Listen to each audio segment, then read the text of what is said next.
Hello everyone, welcome back. Coco here with Devil's Avocado and we're continuing Cupid. And these two have a little something going on, I think. Thank you deeply, my liege. Please, call me by my name, Monsieur. In bed. Let me remind you, this generosity isn't without charge. Her tutoring will be done at my house. I want to monitor her progress. Apart from that, I'd very much like Catherine to visit me and play from time to time. Music is one of my true passions. Her presence would benefit my mood tenfold. Of course, sire. That is a small price to pay for all your offers. On the contrary, monsieur, you don't have to decide now. Kindly think about it. Mull it over in your head. Thank you, my lord, Sire Guijam. After the performance, Catherine and Rosa went to the Marquis's garden to play. Francoise and Guillaume lingered on their table, sorting out the details of Catherine's further education. Amélie Perride wandered about the crowd, searching for a familiar face. She had arrived halfway through Catherine's performance, just in time to gush at her little sister's applause. I do like the music in this game. Yeah, it went accordion all of a sudden. Unfortunately, she couldn't find her father in the crowd. When she finally caught sight of the back of his head, she approached him hastily. Father, there you are. I've been looking all over for you.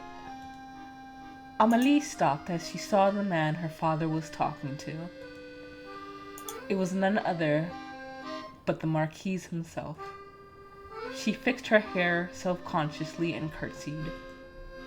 My lord, pardon my intrusion. I didn't realize... Guillaume smiled at her kindly. You are free to intrude any time, milady.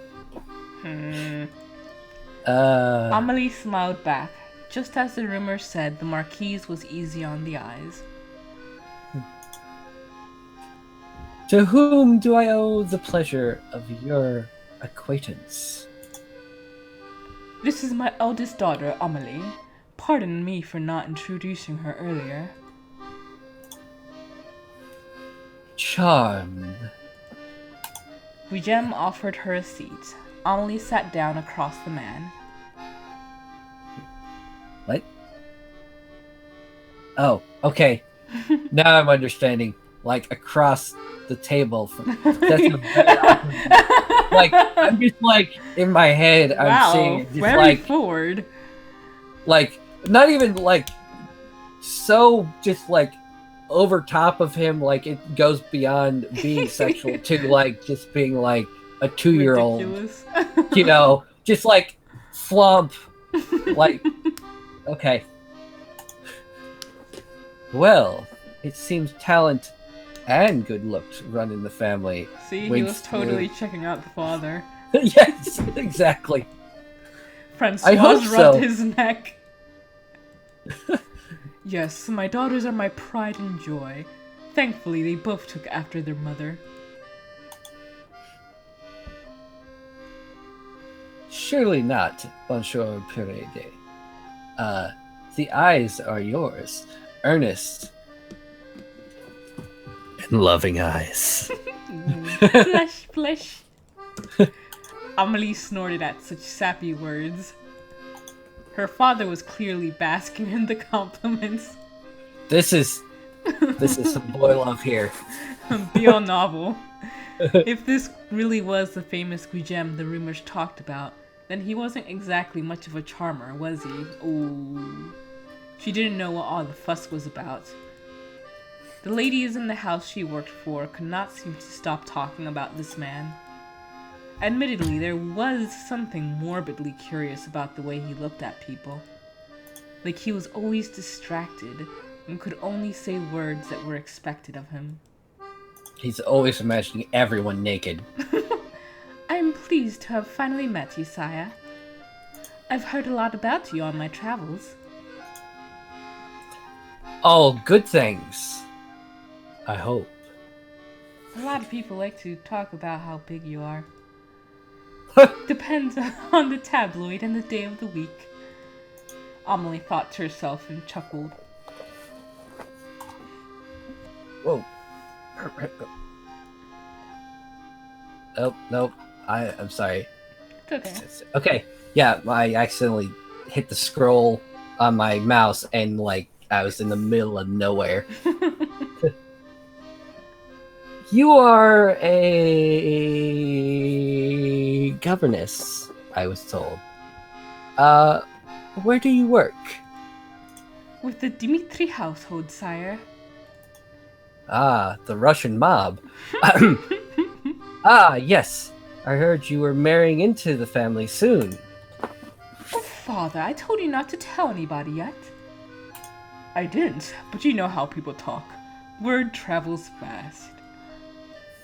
This was pillow talk. It slipped out. You took the words right out of my mouth. Pardon the comment, then, milady. Tips fedora hat. Please.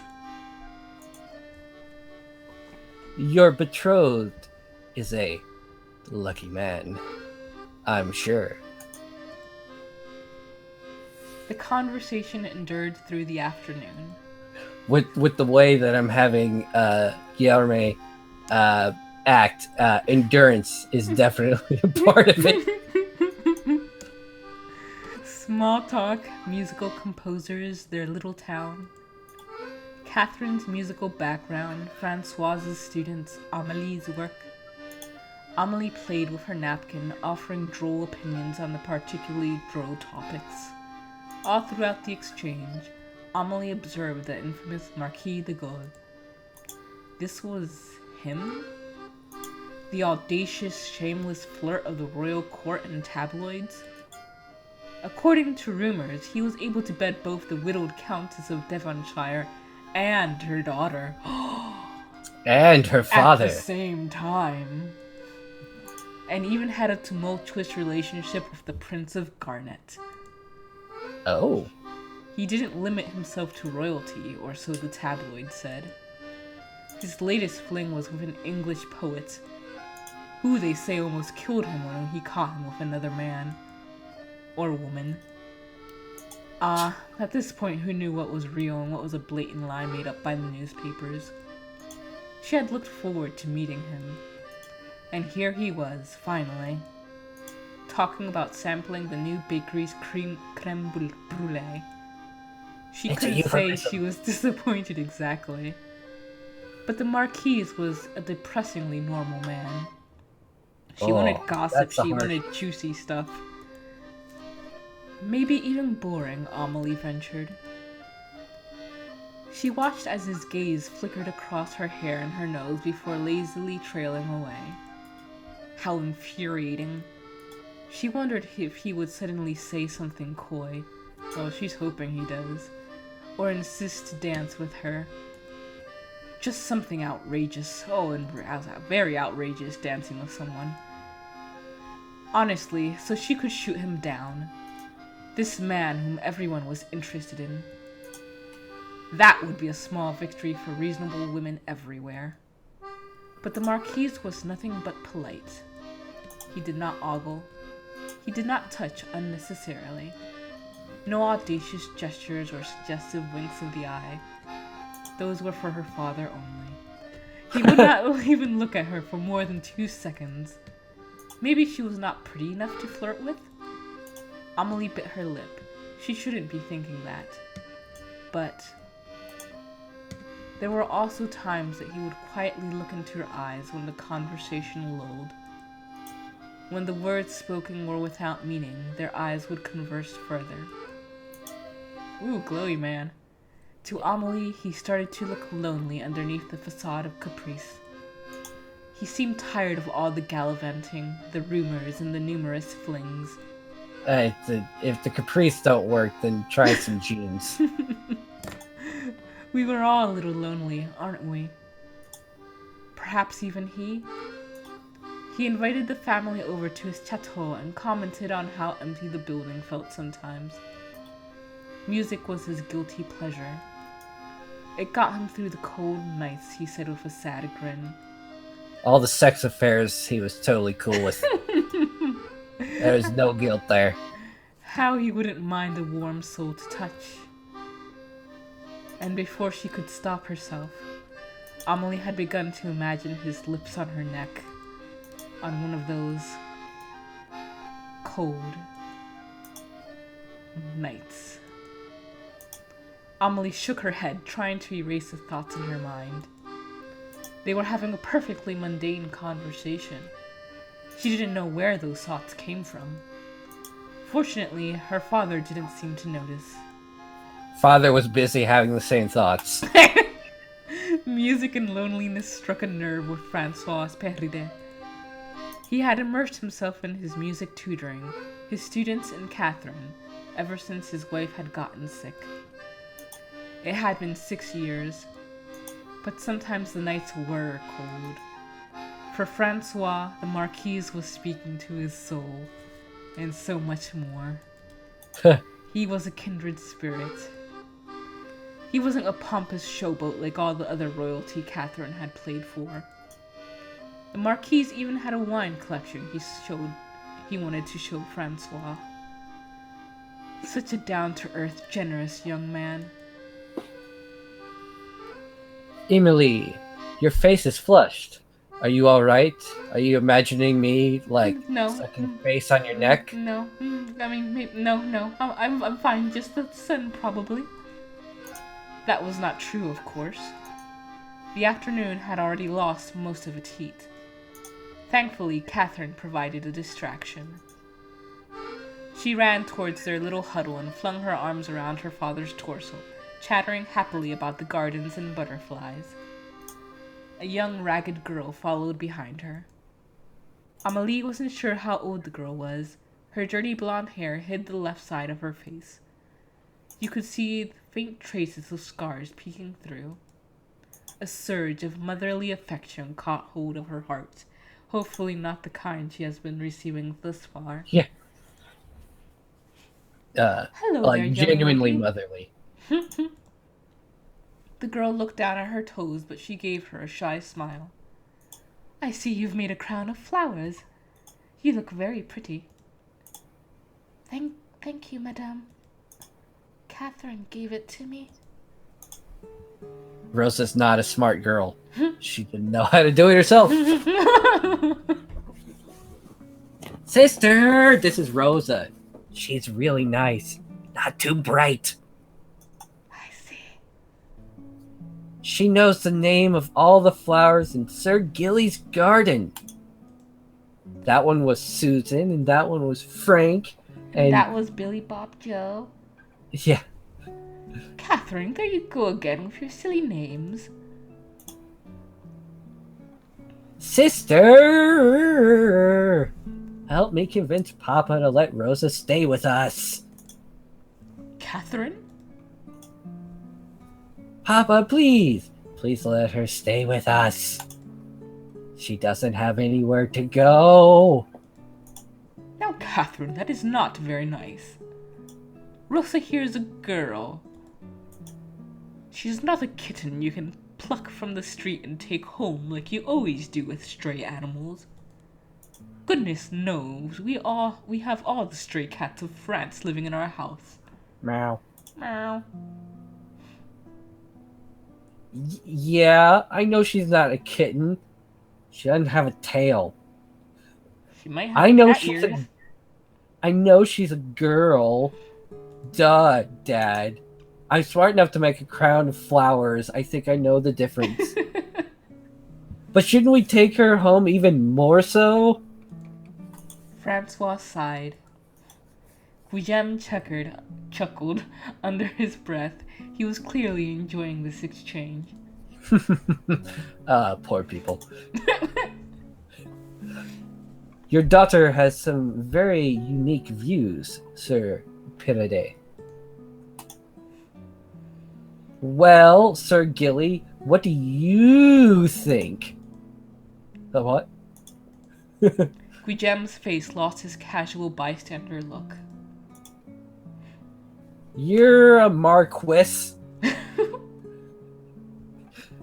I'm sure my father would follow your orders, right? Tell him to do things. I already do. You stole the words out of my mouth that time. Shouldn't we take Rosa home? Guijem's brow furrowed at being put on the spot so suddenly.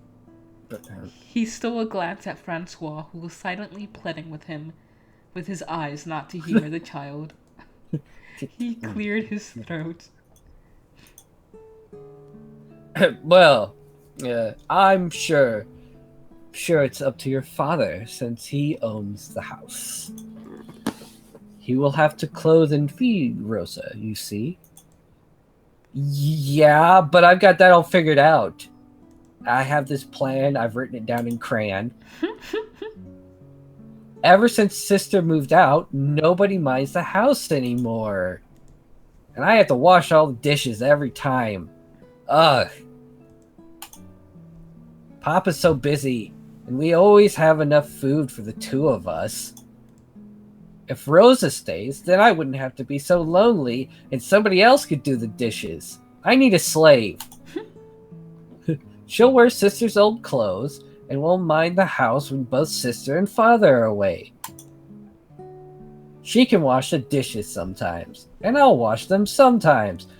Yeah, I'm actually gonna make her do it all the time. Yeah, it's gonna be like 99 1% split. Yeah. Guijem and Francois shared a look. And besides, if it were up to me, I'd have people take one girl home in their house and give her food. Girls don't even eat that much. Not sure about boys. I don't know what they do. She thought for a bit. But I'm sure it's not too much that people can't take them home too. One time, I ate one whole plate of potatoes and my stomach hurt. What? If Rosa was there, I wouldn't have eaten so much. It's all your fault, Rosa. Why weren't you there? Maybe. Guijem couldn't help What I'm saying is it's all Rosa's fault. It's always Rosa's fault. Francois rubbed his neck in embarrassment. I'm so sorry, sire. She's very headstrong. She's been reading this fellow Marx. Have you heard of? Father, I'm sure taking Rosa in wouldn't be much trouble for us financially, yes? My new work pays better. I'm sure we can adjust.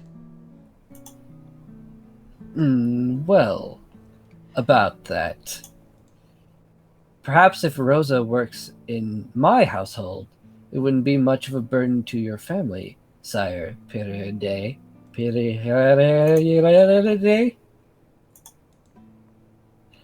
Sir Gilly is great. Sir Gilly is great. You're truly a kind soul, sire.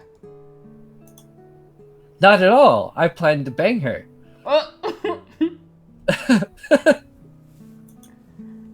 I'm sure I need her help more than she needs mine. Isn't that right, Rosa? I mean, it's not going to suck itself. In that case, I would love to offer my home to Rosa. I'm sorry. It's okay. That was definitely the most explicit thing I've said so far. I have a feeling... As I mentioned, I looked up the achievements for these games. They are pretty weird. I'm sure we're going to be getting much worse stuff soon. They will prompt much worse. Although I'm still worried that this is supposed to be more complicated, sire. What about her family? Or her friends? Mother just whispers in his ear, "She doesn't have any." She's a horrible whore. Are we violating any laws, perhaps? I'm not even sure. I'm a marquis. I'm above the law.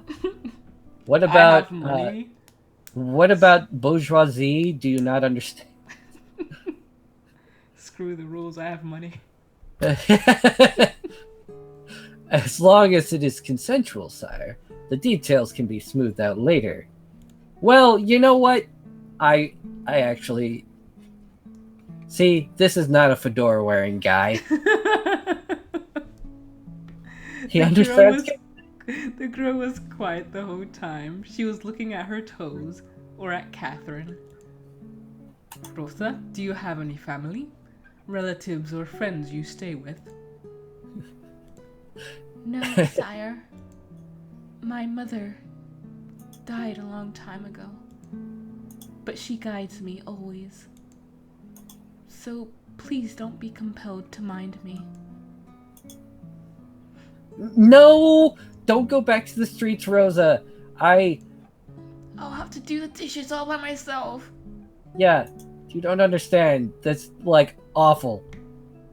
It's September. It's going to be really cold soon. Sir Gilly will even give you work. Stay with us. Shakes. But Catherine... Francois sighed in surrender. All right. She can stay for the night. Papa! Just for tonight, then we'll see if she wants to stay for longer. Catherine, you cannot hold people in their place just because you want them there. Do you understand? If Rosa wants to leave, she may leave. You cannot keep her like an object. Guillaume cleared his throat.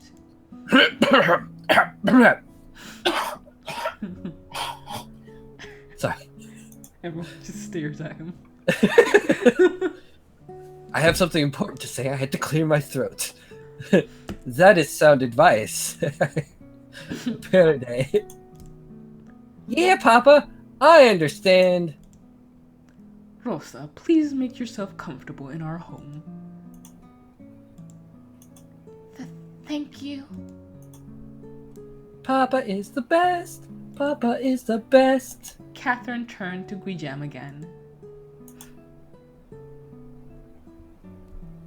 Sir Gilly, don't you think if everyone with a house takes one person home, nobody would freeze in the winter? Isn't that great? I was reading about it in this manifesto. It was like this bright red book with a sickle and a hammer, I think. You should make it into a law. They'll obey you because you're the Marquis.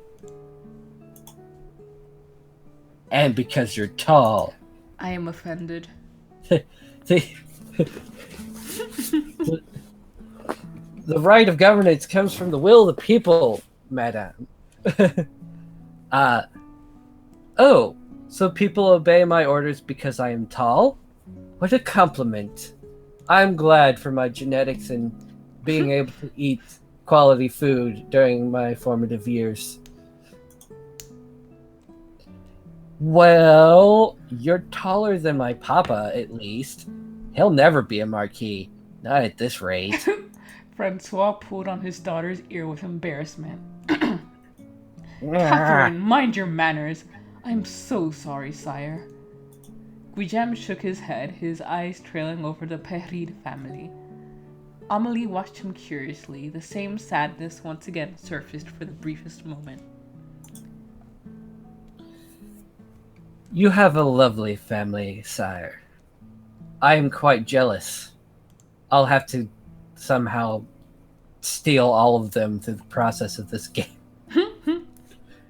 You'll all be living in my house. You'll all be in my bed. Yes. Catherine may wait a few years. You make me want to settle down myself someday. Are you ever planning on remarrying? Maybe. Amelie's heart skipped a beat. Did he just look at her when he said that? She couldn't be sure. Totally was looking at Dad. Totally was thinking about their horse. Wow, that was a not only out there recommendation, but also like way far back callback. Excellent. I love it. Catherine is perfect the way she is, all small and small hands. Never mind. It's one of the reasons why I'm very invested in her. Rijem knelt down so that he was eye to eye with Catherine. That's a cute picture. Yeah. He patted her head. You are a very intelligent and kind-hearted girl, Catherine. Let me just look at the crowns of flowers you make. You are a star. Mun Itoali. Beautiful. What is that even? I don't even know what it is. Someday, I know you will change the world. At least, I'd like to see you try. Mother. Help me. My chest. I can't breathe. No. Catherine! Oh my. And that is the end of the first chapter. And I think that'll be a good spot to end it. Sorry for that cliffhanger. Yeah. We feel grooved. Hi ho, me, Mr. Saturn. This place all are Mr. Saturn. Are we gonna read their dialogue? Yes. Okay, I'll do the next one. We can take turns. I'm Dr. Saturn. Zoom! You're fake! I can repair your body. Wait. Do you want me to operate on you, Dick? You are exempt. Thank you. You know, ordinarily I wouldn't let a doctor who's in a trash can operate on me, but whatever. Well, who also asks if you want me. Yes.